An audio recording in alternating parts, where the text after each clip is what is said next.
Welcome to my channel, Lemonette Kids TV. Ang tatlong prinsipe at ang mahiwagang bundok.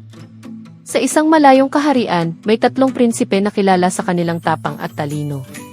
Sila'y mga anak ng isang matandang hari na naghahanap ng karapat-dapat na tagapagmana.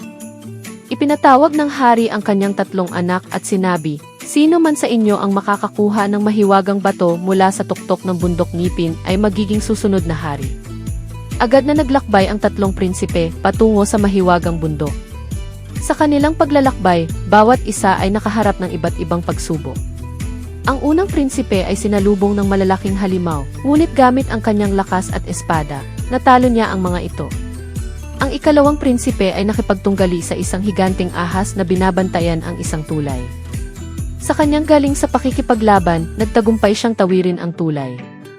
Ngunit ang ikatlong prinsipe, na kilala sa kanyang kabaitan, ay nakipagkaibigan sa mga hayop na kanyang nakasalubong.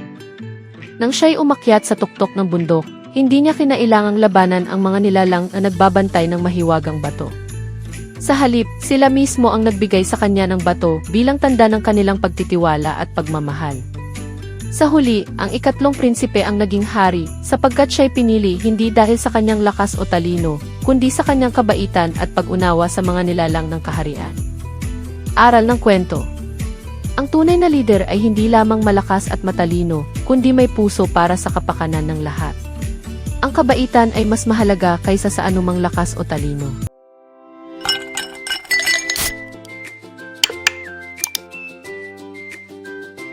Please subscribe.